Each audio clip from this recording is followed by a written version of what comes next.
আমরা ফ্রিল্যান্সিংয়ে সফল হতে হলে কি করতে হবে তা অনেক সময় অনেক ভিডিওতে বিভিন্নভাবে বিভিন্ন মোটিভেশনাল কথাবার্তার মাধ্যমে শুনে থাকি। তবে আজকের ভিডিওর মাধ্যমে আলোচনা করব আমরা ফ্রিল্যান্সিং ক্যারিয়ারে কি কারণে ব্যর্থ হয়ে থাকি। অর্থাৎ আমাদের ব্যর্থতার কারণগুলো ভিডিওটিতে আলোচনা করা হবে। আমরা দৌড় প্রতিযোগিতা যখন শুরু হয়, তখন দেখে থাকব কে ফার্স্ট হলো তাকে নিয়েই সবাই মাতামাতি করে। অ্যাওয়ার্ড দেওয়া হয়, পিছনে কে বা কারা আছে তা কেউ দেখতে পায় না বা তা কেউ দেখে না। কোনো কম্পিটিশনে বা কোনো প্রতিযোগিতায় কেউ যদি চ্যাম্পিয়ন হয় বা ফার্স্ট হয়, সেই ফার্স্ট হওয়ার পেছনে কত কারিগর থাকে বা কত ব্যক্তি মানুষের পরিশ্রম থাকে, সেই বিষয়গুলো কিন্তু কেউ লক্ষ্য করে না। দৌড় প্রতিযোগিতা একটা উদাহরণ মাত্র। এরকম পৃথিবীতে হাজারো প্রতিযোগিতা রয়েছে, হাজারো সেক্টর রয়েছে। যে সকল সেক্টরে বিভিন্ন সফল মানুষ রয়েছে যারা, তারা সকলেই বিভিন্নভাবে অন্যান্য পারিপার্শ্বিকের সাপেক্ষে সফলতা অর্জন করতে পেরেছে। সফলতা শুধু নিজের ব্যক্তিগত মানুষের উপর নির্ভরশীল নয় বা সফলতা কখনো একটি ব্যক্তিকেন্দ্রিক বিষয় নয়। এই বিষয়টি সামষ্টিক বা মানুষের মাধ্যমে হয়ে থাকে। আমরা অনেক সময় কেউ সফল হলে সেই বিষয়টির সাথে যারা জড়িত তাদেরকে ভুলে যাই বা তাদের কথা কখনো মনে রাখি না। কিন্তু বাস্তবিক দিক থেকে বিষয়টা হচ্ছে এইরকম যে একজন ব্যক্তি যদি সফল হয় তার পেছনে অনেক মানুষ থাকে। আমরা বাস্তবভাবে একটি ঘটনা শেয়ার করতে পারি যে আমরা অনেক সময় দেখে থাকি যে কোনো একজন ব্যক্তি ভালো পরিশ্রম করছে বা ভালো নৃত্য পরিবেশন করে কিংবা চ্যানেল আইয়ের গান প্রতিযোগিতার ক্ষেত্রেও যদি দেখে থাকি, তাহলে দেখব সেই গান প্রতিযোগিতায় চ্যাম্পিয়ন হওয়ার পেছনে অবশ্যই তার পরিবার, তার টিচার, বিভিন্ন মানুষের হাত রয়েছে। তবুও আমরা অনেক সময় গান প্রতিযোগিতায় যে যারা অংশগ্রহণ করে সবাই কিন্তু চ্যাম্পিয়ন হয় না বা সবাই রানার্স আপ হয় না। অনেকেই ব্যর্থ হয়। দেখা যায় ১০০ জন, ৫০০ জন থেকে ১ জন, ২ জন, ৩ জন উঠে আসছে। তো এই সকল প্রতিযোগিতার এবং আজকের ভিডিওর মূল আলোচ্য বিষয় হচ্ছে ফ্রিল্যান্সিং নিয়ে। এতক্ষণ যেই উদাহরণগুলো টানলাম, সেই উদাহরণের সারাংশ হচ্ছে এরকম: আমরা সফলতার গল্প করি বা সফলতা নিয়ে অনেক কথা বলি, কিন্তু ব্যর্থতার কারণগুলো সম্পর্কে আমরা জানি না।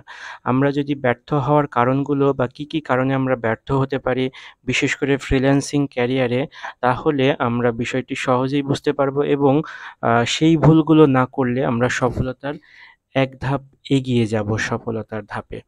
তো ব্যর্থ হওয়ার ১ নম্বর কারণ হচ্ছে কোর্স সম্পূর্ণ শেষ না করা। প্রথমতই আপনি কোনো একটি কাজ শিখবেন। যেমন পূর্ববর্তী ভিডিওটিতে আমি অনেকগুলো কাজের কথা বলেছি। যেমন বই পড়ে বা রিভিউ লিখে আয় করা বা ফ্রিল্যান্সিং মার্কেট প্লেসে বিভিন্ন ধরনের আ কাজ রয়েছে। তার মধ্যে যেকোনো একটি কাজ আপনার পছন্দ। ধরুন আপনি ডিজাইন করতে পারেন বা ডিজিটাল মার্কেটার। তো এই ধরনের কাজের জন্য আপনাকে অবশ্যই একটি ট্রেইন নিতে হবে বা একটি টিচারের মাধ্যমে সেগুলো শিখতে হবে। আপনি যে কাজই শিখুন না কেন, আপনাকে সম্পূর্ণ কোর্স বা সম্পূর্ণ ডিটেইলস ভালোভাবে শেষ করতে হবে আগে। সেটা হোক ডিজিটাল মার্কেটিং, হোক ডিজাইন, হোক অন্য কিছু। বেশিরভাগ মানুষ কোনো কোর্স সম্পূর্ণ শেষ করা তো আ দূরের কথা, অর্ধেক কমপ্লিটও করতে পারে না। কারণ তাদের এনার্জি শেষ হয়ে যায়। শুরুতে যেই এনার্জি নিয়ে কাজ করতে থাকে, কোর্স শেষের দিকে সেই এনার্জিটা তাদের থাকে না। ফ্রিল্যান্সিং সেক্টরে ব্যর্থ হওয়ার ২য় কারণ, অন্যদের সফলতা দেখে নিজেকে নিয়ে হতাশ হয়ে যাওয়া।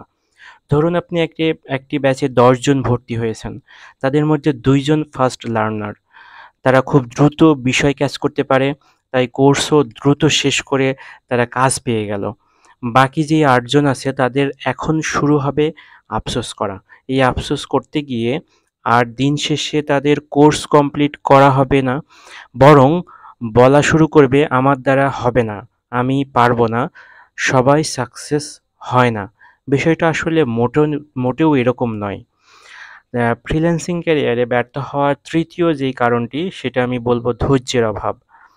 একদল মানুষ আছে, এদের আগ্রহ আছে ঠিকই, কিন্তু ওরা যেকোনো একটি কাজে সফল না হলে আর সামনে আগাতে চায় না। ধরুন কোনো কাজ পারছেন না বা কোনো কাজ হচ্ছে না, ওটা ওখানেই রেখে সমাপ্তি। এরপর আর চেষ্টা করবেই না।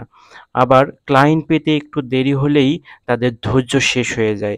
অথচ সবসময় বলি, এখানে যদি ১০০ জন ক্লায়েন্টকে আপনি নক করেন বা বিড করেন, তাহলে আপনাকে ১০ থেকে ১৫ জন রেসপন্স করবে। আর সেখান থেকে ৩ থেকে ৫ জন কাজ দিবে। হ্যাঁ, শুরুটা এভাবেই হয়। হয়তো ১০০ জনের মধ্যে ২-১ জন ব্যতিক্রম হতে পারে, যাদের একজনের ক্লায়েন্টের সাথে কথা হলো, একজনই অর্ডার কনফার্ম করলো। বাকি ৯৮ জনের শুরু এভাবেই হয়। ৪ নম্বর যেই ব্যর্থ হওয়ার কারণ আমি বলব, আবার অনেকেই আছে একটা স্কিলে আটকে থাকে। ফ্রিল্যান্সিং সেক্টরে আসলে একটা স্কিলে আটকে থাকার কোনো সুযোগ নেই। এখানে প্রতিনিয়ত আপনাকে আপডেট হতে হবে। প্রতিনিয়ত ইন্টারনেটের জগতে আপনাকে সেই কাজ বা সেই দক্ষতা সম্পর্কে নিজের স্কিলটাকে আপগ্রেড করতে হবে। ধরুন Instagram মার্কেটিং অনেক সহজ। সহজ বলে একদল অলস শুধু এটাই শিখবে, অন্য কিছু করবে না। অন্যদিকে ব্যাপার হলো, যে কাজ যত বেশি সহজ, সেই কাজে তত বেশি কম্পিটিশন থাকে। তাই কাজ পাওয়াটা সময় সাপেক্ষ এবং কঠিন হয়ে ওঠে। তাই যারা একটা স্কিল নিয়ে আটকে থাকে, তাদের সফল হওয়ার হার খুবই ক্ষীণ। ৫ নম্বর যে বিষয়টি বলব, কমিউনিকেশন স্কিল না থাকা। সবচেয়ে গুরুত্বপূর্ণ একটি বিষয় হচ্ছে, ভালো স্কিল, ভালো পোর্টফোলিও থাকা সত্ত্বেও অনেকেই ব্যর্থ হয় ভালো কমিউনিকেশন স্কিল না থাকার কারণে। ক্লায়েন্টের সাথে এমনভাবে কথা বলতে হবে যেন সে আপনার বহুদিনের চেনা। তবে ক্লায়েন্টকে বন্ধু ভাবা যাবে না। ক্লায়েন্টকে ক্লায়েন্টের মতোই রেসপেক্ট দিতে হবে, তবে আপনি আপনার যোগ্য সম্মান পাবেন। আর ক্লায়েন্টের বিজনেসকে নিজের বিজনেস মনে করতে হবে। কনভারসেশন ভয়েস হোক, মেসেজ হোক, যেভাবেই হোক না কেন হাসিমুখে বুঝিয়ে আলোচনা করতে হবে। মেসেজে কথা বলার সময় ইমোজি ব্যবহার করবেন, তবে ক্লায়েন্টকে আরও ভালোভাবে ক্যাচ করা যাবে। যাদের কমিউনিকেশন স্কিলে গ্যাপ আছে, তারা আজ থেকেই প্র্যাকটিস শুরু করতে পারেন। ইউটিউবে সার্চ করে কমিউনিকেশন স্কিল নিয়ে বিভিন্ন ভিডিও দেখতে পারেন। কমিউনিকেশন স্কিল সত্যি একটি অসাধারণ একটি স্কিল, যেই স্কিলের মাধ্যমে আপনি সহজেই একজনকে আপনার প্রতি আকৃষ্ট করতে পারেন। ৬ নম্বর ব্যর্থ হওয়ার যেই কারণটি আমি বলব, সেটি হচ্ছে কনসিস্টেন্সি না থাকা। কাল লিডিং লাইট পেজের অ্যাডমিন আমাকে দেখালো, বা কাল একটি পেজের অ্যাডমিন এক অ্যাডমিন নিয়ে একটা আলোচনা হলো, বা একটি ঘটনা যদি আমার মনে পড়ে, সেটা হচ্ছে একটা কোর্সের ২৮% কমপ্লিট করে ফেলেছে, কিন্তু বাকি যেই আ মানে শতকরা রয়েছে ৬৮% বা ৬২% কাজ রয়েছে, বা ৭২% কাজ রয়েছে, সেই কাজগুলো করার আগ্রহ পাচ্ছে না। মূল সমস্যাটা হচ্ছে এইখানেই। আমরা কোনো একটি কাজের কনসিস্টেন্সি ধরে রাখি না। আমরা দেখা যাচ্ছে একটি কাজ বা একটি কোনো প্রজেক্ট হাতে নিয়ে 80% পর্যন্ত কমপ্লিট করে ফেলেছি। কিন্তু বাকি 20% করার জন্য আমরা এনার্জি পাই না বা কনসিস্টেন্সি ধরে রাখি না। এভাবে আমাদের রুটিন ফিক্সড করতে পারি না। আমাদের দৈনন্দিন রুটিনে বিভিন্ন কোর্সের ভিডিও দেখতে থাকি। একসাথে অনেকগুলো ভিডিও ধরে রাখি। আমরা মনে করি যে এই ১০ টা ভিডিও গুরুত্বপূর্ণ।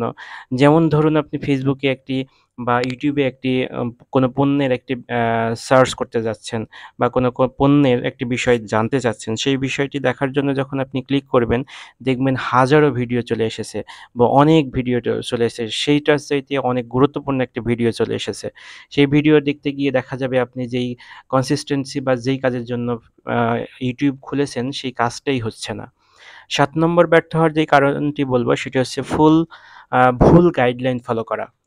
সবশেষে বলতে চাই, যদি আপনার সবকিছুই ঠিক থাকে, কিন্তু আপনি যদি ভুল গাইডলাইন ফলো করেন বা প্রপার গাইডলাইন দেওয়ার মতো কেউ না থাকে, তাহলে আপনি সাকসেস হতে পারবেন না। আর হ্যাঁ, গাইডলাইনটা খুবই গুরুত্বপূর্ণ। কারণ আ সফলতার যারা হয়ে যায়, তারা মনে করে যে তারাই একমাত্র গাইডলাইন জানে। আসলে বিষয়টা এরকম নয়। কোনো একজন ব্যর্থ হলে ব্যর্থতার মধ্যেও যে একটি গাইডলাইন থাকে, সেই বিষয়টা আমরা অনেকেই ভুলে যাই। ব্যর্থ হলে সে কি কাজের মাধ্যমে ব্যর্থ হয়েছে, বরঞ্চ সে আরো ভালো বলতে পারবে। তো আমরা একটি পরিপূর্ণ গাইডলাইনের অভাবেও অনেক সময় ফ্রিল্যান্সিং ক্যারিয়ারে ব্যর্থ হয়ে থাকি। তো আমি এই পর্যায়ে এই ভিডিওর মাধ্যমে মোট ৭ টি ব্যর্থ হওয়ার কারণ বলার চেষ্টা করেছি। সেই কারণগুলো আমি একবারে বলার চেষ্টা করব। ১ নম্বর কারণ হচ্ছে কোনো কোর্স সম্পূর্ণ শেষ না করা। ২ নম্বর কারণ বলব অন্যদের সফলতা দেখে নিজে হতাশ হয়ে যাওয়া।